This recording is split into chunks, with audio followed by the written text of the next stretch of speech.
worries about duplication and inefficiency, but also questions about the way that aid impacts on the accountability of developing country governments, and whether it creates a dependency culture, whether it creates unsustainable relationships.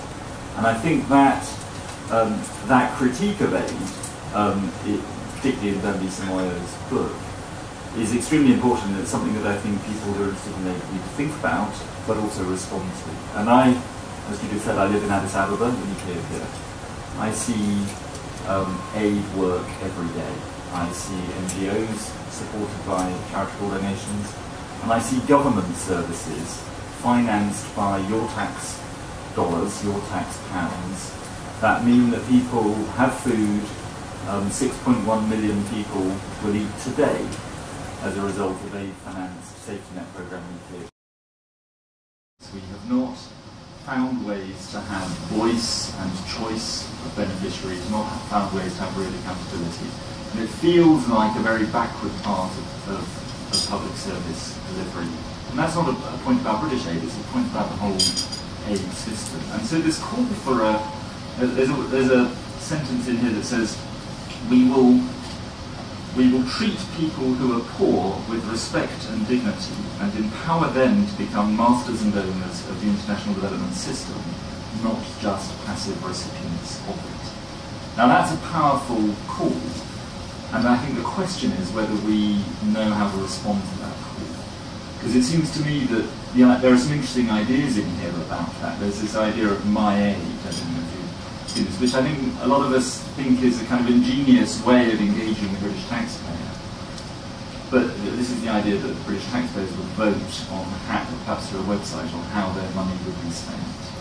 But I'm not sure if it's consistent with the idea of treating poor people with respect and dignity, to have the British taxpayer voting on which community is going to get their aid in the future. And it's not really consistent with the idea of empowering the poorest to make decisions for themselves. So I think this agenda about how we make that empowerment work is really fundamental to the debate. I don't think the status quo is the right answer. I think this idea of a post-bureaucratic age of aid is really important. We need to look at things like cash transfers, giving poor people money to enable them to decide for themselves what their priorities are, how they want to use it, is in some ways the most empowering way that we can give aid. So that's one possible answer. There are also questions about things like creating incentives for the private sector. The advanced market commitment for vaccines was a way in which governments could create financing available for the private sector to decide how to solve a problem. And there would be a profit motive for them to do it. So you don't have bureaucrats picking winners and deciding which research program is funded. You let the private sector go after the financial reward. So things like vouchers, advanced market commitments, output-based aid, cash transfers, these are all ways that we can think about it. And I think there'll be a huge resistance in the aid community to these ideas, because it changes the power dynamics enormously.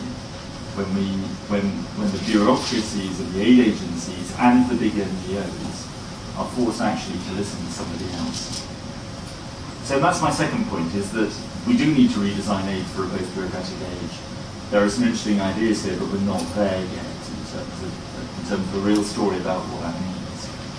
And then my last point is about transparency, and Karen will talk much more eloquently than I can about why it's important.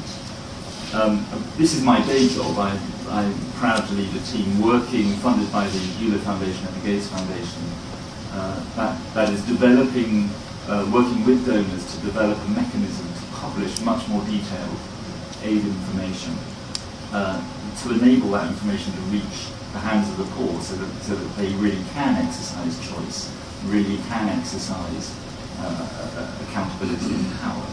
And it seems to me that any version of a new aid system that is a post-bureaucratic age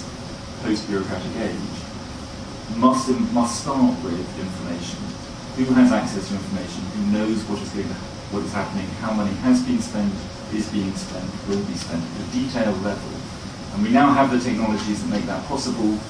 It's cost-effective to make that information widely available, and most importantly, to hear from the intended beneficiaries about what they want, what their choices are, how aid does or doesn't impact on them.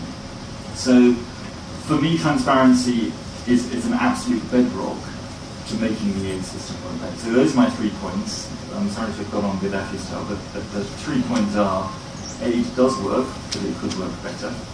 Secondly, that aid in a post-bureaucratic age is a really important, interesting challenge that we need to rise to. And thirdly, that transparency is going to be at the heart of that.